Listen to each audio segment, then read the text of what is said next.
जय श्री राम। हम राम को तो मानते हैं पर राम की नहीं मानते।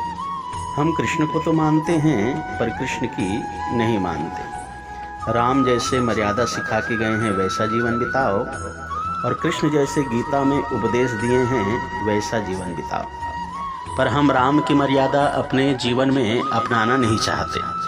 हम कृष्ण बन करके कृष्ण के समान लीला करना चाहते हैं, पर कृष्ण बनना इतना आसान नहीं है।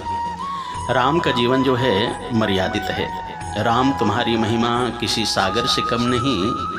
राम तुम्हारी महिमा किसी सागर से कम नहीं, और नाप ले गहराई को ये किसी के बाजू में दम नहीं। राम की महिमा अनंत है, और राम हमको मर्यादित जीवन चलाने की शिक्षा देते हैं। रामायण के एक एक पात्र हमारे जीवन के लिए कीमती है। पुत्र अगर हो तो राम के समान होना चाहिए। पुत्र वधू अगर हो तो सीता के समान होना चाहिए।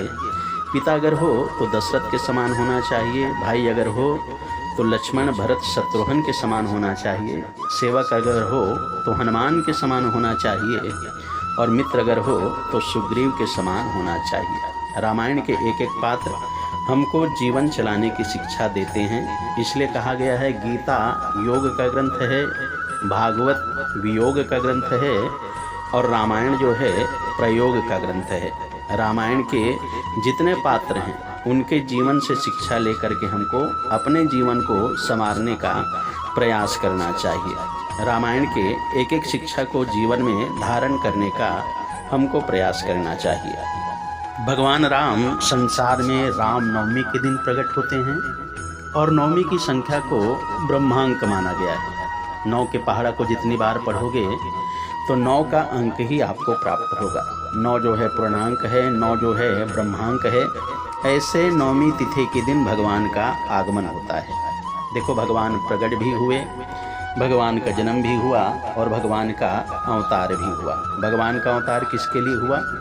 बोले 4 लोगों के लिए भगवान का अवतार हुआ। विप्रधेनु सुर संत हित लिन्न मनुज अवतार, निज इच्छा निर्मित तना माया गुण गो पार। इन 4 लोगों के लिए भगवान का अवतार हुआ। और भगवान प्रकट किसके लिए हुए? भगवान प्रकट होते हैं अपनी माता के लिए। भय प्रकट कृपाला दीन दयाला, कौशल्या हितकारी, हर्षित महतारी मुनि मनहारी, अद्भुत रूप विचारी। माता के लिए भगवान जो है प्रकट होते हैं। और भगवान का जन्म हुआ है अपने पिता के लिए।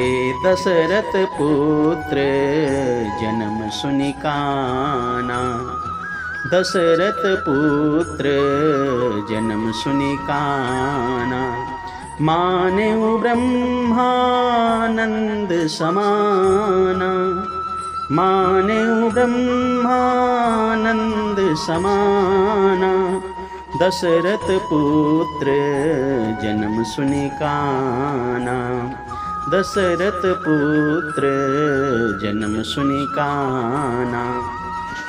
इसलिए राम के चरित्र को हम अपने जीवन में उतारने का प्रयास करें। तुलसी की ये मानस हमें मानवता सिखाती है।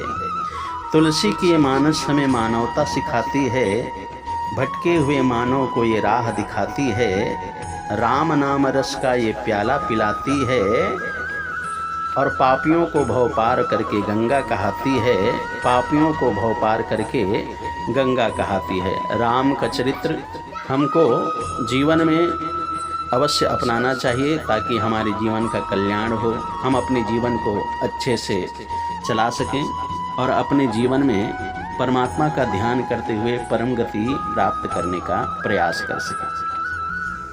जीवन में आनंद चाहता है तो एक काम कर, आराम की शरण में और राम राम कर। आराम की शरण में और राम राम कर। जय श्री राम। ऐसी ही अद्भुत जानकारी के लिए हमारे चैनल राजेश व्यास जी को अवश्य सब्सक्राइब करें। जय श्री राम। जय श्री श्याम। राधे राधे श्याम से मिला दे।